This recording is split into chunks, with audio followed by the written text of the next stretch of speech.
علی بھائی ایک اور مسئلہ ہے، یہ جو بہت سارے میں کیونکہ میرا دیہات سے ایک بیک گراؤنڈ ہے تو میں وہاں سے جو مسجدوں والے مولوی ہوتے ہیں نا، میں نے ان کو کہتے سنا ہے کہ یہ جو انگلش میڈیم اور انگریزی میڈیم اسکول ہیں ان میں بچوں کو پڑھانا حرام ہے. اچھا رانمائی فرما دیں آپ. میرا خیال ہے یہ تو پرانی باتیں ہوگی، اب تو کوئی نہیں ایسا کرتا. اب بھی ہوتا ہے بالکل ہوتا ہے. اگر ہو رہا ہے کہیں گاؤں ایریا میں تو ان کی جہالت ہے، اس کو یعنی ہم کسی مکتب فکر کے ساتھ منسوب نہیں کر سکتے. پڑھے لکھے جو علماء ہیں وہ تو کبھی ایسی بات نہیں کریں گے.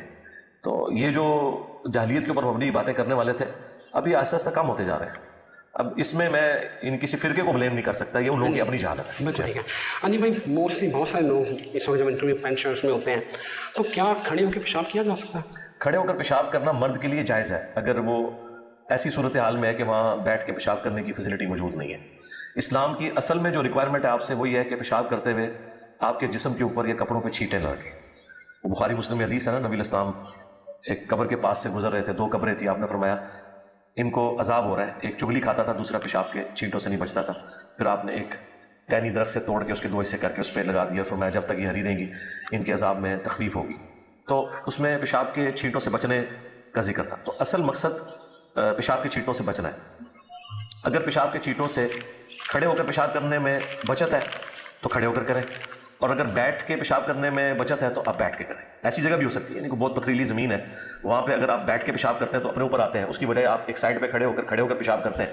تو صحیح بخاری میں موجود ہے نبی علیہ السلام نے بھی کھڑے ہو کر پیشاب کیا ہے جواز کی حد تک، یعنی کبھی ضرورت ہے ایسا کرنا پڑ جائے. لیکن آپ علیہ السلام کی جو عمومی سنت ہے وہ بیٹھ کے پیشاب کرنا ہے. امام ترمذی نے پہلے ایک باب باندھا ہے بیٹھ کے پیشاب کرنے سے متعلق، اور اس میں سیدہ عائشہ کی بھی حدیث لے کے آئے ہیں وہ کہ حضرت عائشہ نے فرمایا السلام علیہ کہ تم اگر یہ سنو کہ کوئی شخص یہ کہہ رہا ہے کہ نبی علیہ السلام کھڑے ہو کے پیشاب کرتے تھے تو اس کی تصدیق نہ کرنا. اچھا، یعنی عمومی عمل آپ کا یہی تھا. یہ عمومی عمل میں اس میں سے اس لیے نکال رہا ہوں کہ اس کے بعد امام ترمذی نے اگلا باب باندھا ہے، اس میں رخصت کا بیان، اور اس میں انہوں نے وہی حدیث لی ہے جو بخاری میں ہے کہ نبی علیہ السلام نے کھڑے ہو کر پیشاب کیا.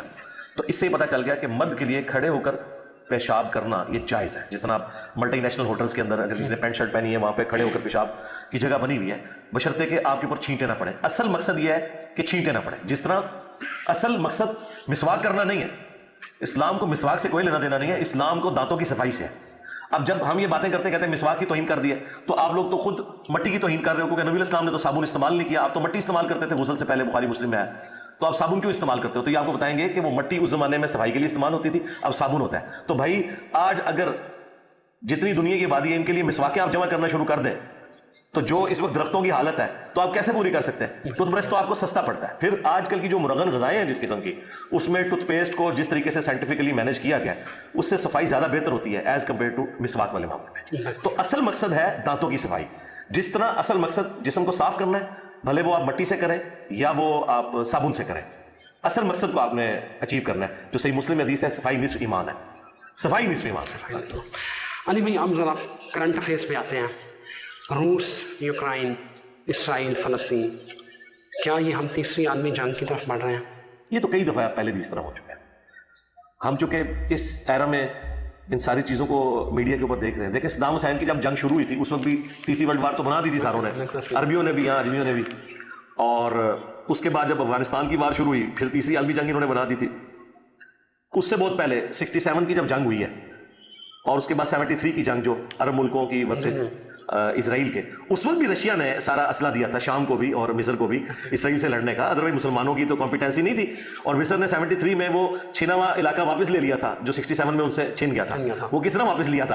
وہ مطلب نہ تو بغداد والوں نے اسلحہ دیا تھا نہ اجمیر شریف والوں نے، وہ روس شریف ہی کام آیا تھا، ایک کمیونسٹ ملک، انہوں نے ان کا ساتھ دیا تھا. اور آج بھی رشیا جو ہے اس کی اپنی گیم ہے. جو یوکرین میں وہ جنگ لڑ رہا ہے نا، ہم تو اس جنگ کو غلط سمجھتے ہیں. آج کے اس ماڈرن دور میں کوئی ملک انویژن کر کے کسی دوسرے ملک میں چلا جاتا ہے اس کو کوئی رائٹ نہیں ہے. ٹھیک ہے، خان صاحب اس وقت پھونک چڑھائی ہوئی تھی لوگوں نے، خان صاحب جو ہے وہ رشیا کی حمایت کر رہے تھے، میں اس وقت بھی کہہ رہا تھا یہ غلط ہے.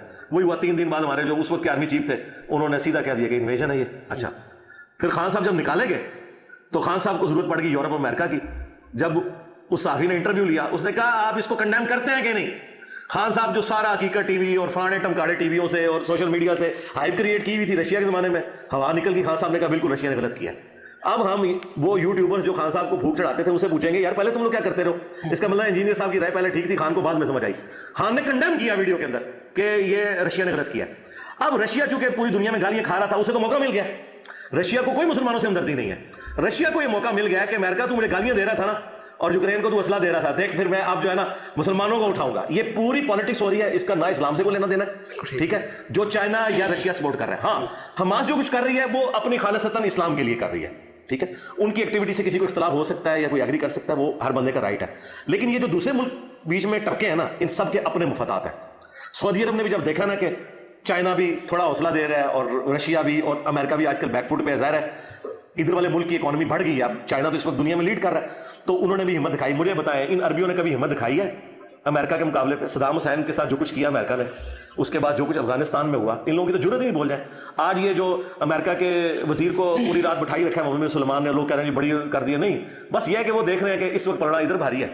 آج رشیا چائنا پیچھے ہٹ جائے تو ان مسلمانوں کو بنانے کے اگلے دن آپ بیان دیکھیں بالکل 180 ڈگری ہو جائیں گے.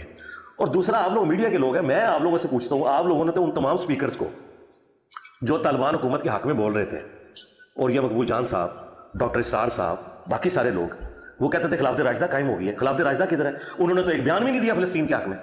آپ نے کوئی بیان سنا ہے؟ نہیں, آفیشلی نہیں سنا, کوئی بیان ہی نہیں آ رہا. یا آپ لوگ یہ کہیں کہ انہوں نے کوئی وہاں پہ بریگیڈ روانہ کر دیا ہے, ایک ہی دفعہ وہ فتح کر کے بیان جاری کریں گے کہ لیں جی ہم نے خراسان کے جھنڈے گاڑ دیے جا کے فلسطین میں. اچھا, دوسری طرف ہمارے پولیٹیکل لیڈرز, ابھی نواز شریف صاحب کا بیان اب آیا, رات کو بھی انہوں نے دیا, ایک دفعہ نکلنے سے پہلے دیا, کچھ دن وہ بھی خاموش رہے ہیں, ٹھیک ہے جی. اور آئی ایس پی آر کی ٹویٹس بھی کوئی نہیں آئی ہیں. پھر وہ کور کمانڈر کانفرنس ہوئی اور اس میں بھی ایک وہی پرانی ایک جو جملے ہیں جی ہم اصولی موقف کی حمایت کرتے ہیں. اور جو مسلم امت کا لیڈر تھا عمران خان, وہ کہہ رہے ہیں مجھے سائیکل دے دو, ہاں, وہ کہہ رہے ہیں مجھے دیسی مرغی دو, وہ کہہ رہے ہیں جی میرے بندے چھوڑو. بھائی اندر سے جب وکیل کے ذریعے تم 50 باتیں باہر نکال رہے ہو, ایک یہ بھی نکال دو کہ خان صاحب نے جو ہے مذمت کی ہے اسرائیل کے حملے, کوئی نہیں, انہوں نے مذمت کی ہے. تو مطلب کیوں کہ ان کو پتا کہ ابھی میں نے تازہ امریکہ سے حالات ٹھیک کرنے شروع کیے, اگلی دفعہ میں نے حکومت میں آنا ہے تو امریکہ اور اسرائیل کی مجھے ضرورت ہے, تو ابھی میں کوئی ایسا بیان نہ دے دوں کہ جس کے سے مسئلہ ہو جائے گا. اور لوگ ان کی سوائیاں دے رہے ہیں, اندر بیٹھے ہوئے, اندر سے ہر بات تو باہر نکال رہے ہیں سوائے ایک اس بیان کے. ان سب لوگوں کے اپنے مفادات ہیں جی, چاہے ہمارے حکمران ہیں چاہے عرب ملکوں کے حکمران ہیں. عوام جو ہے نا ان کے دل دھڑکتے ہیں, وہ ہمارے جیسے لوگ دعائیں بھی مانگ رہے ہیں جو ہم یہی کچھ ہی کر سکتے ہیں, ظاہر ہے, یا ہم اپنی فورسز کو ٹیکسز دے سکتے ہیں, لڑنا تو بھائی فوج کا کام ہے, ہم نہیں لڑ سکتے. اچھا, یہ جب ہم بات کرتے ہیں لوگ کہتے ہیں شاید بزدل ہے, بزدلی کی بات نہیں ہے, بات یہ ہے کہ آج کی جنگیں اس طرح نہیں ہوتی. ہاں, خالد بن ولید ایک تلوار لے کے آئے ہیں, رومن جنرل بھی ایک تلوار لے کے آئے گا. یہ نہیں ہوگا کہ خالد بن ولید تلوار لے کے اور سامنے والا کلاشنکوف لے کے آ جائے تو آپ ادھر سے 1000 تلوار والے بھی لانچ کر دیں, کیا اینڈ رزلٹ نکلے گا؟ کوئی عقل کو ہاتھ ڈالیں, اس طرح نہیں ہوتا دنیا میں, اس طرح جنگیں نہیں لڑی جاتی ہیں. اور پھر لوگوں کو یہ برا لگتا ہے, بھائی اس طرح نہیں ہوتا, اگلے زمانوں میں برابر کا اسلحہ ہوتا تھا, تعداد کم زیادہ ہو سکتی ہے. تعداد میں بھی سن لیں, غزوہ موتا جو جنگ موتا, اس میں مسلمان 3000 تھے اور رومنز 2 لاکھ تھے. تو حضرت خالد بن ولید وہ جنگ انہوں نے جب دیکھا ہم نہیں جیت سکتے, وہ اپنی فوج کو بچا کے واپس مدینہ شریف آ گئے. اس لیے دوبارہ ہم غزوہ تبوک میں نبی علیہ السلام تشریف لے گئے تھے. جنگ کوئی نہیں لڑی ہے, وہ جنگ بس تھوڑی سی جھڑپیں ہوئی ہیں. اس کے بعد جب خالد بن ولید نے دیکھا نا کہ یار یہ تو فوج بہت زیادہ آ گئی, یہاں تو آپ کو پتہ نہیں کیا کیا سٹوریاں بنا کے سناتے ہیں کہ یہ ہو گیا جی وہ جیت کے آ گئے, جنگ نہیں جیت کے ریٹریٹ کر کے آئے تھے. آدھی ہسٹری بتاتے ہیں, اس طرح نہیں ہوا تھا, وہ ریٹریٹ کیا تھا. تو پھر نبی علیہ السلام غزوہ تبوک میں 30,000 کا لشکر لے کے گئے. ہاں, اس وقت بھی رومن امپائر بھاگ گئی تھی کیونکہ انہیں پتہ چل گیا تھا کہ نبی علیہ السلام کا مقابلہ نہیں کر سکتے.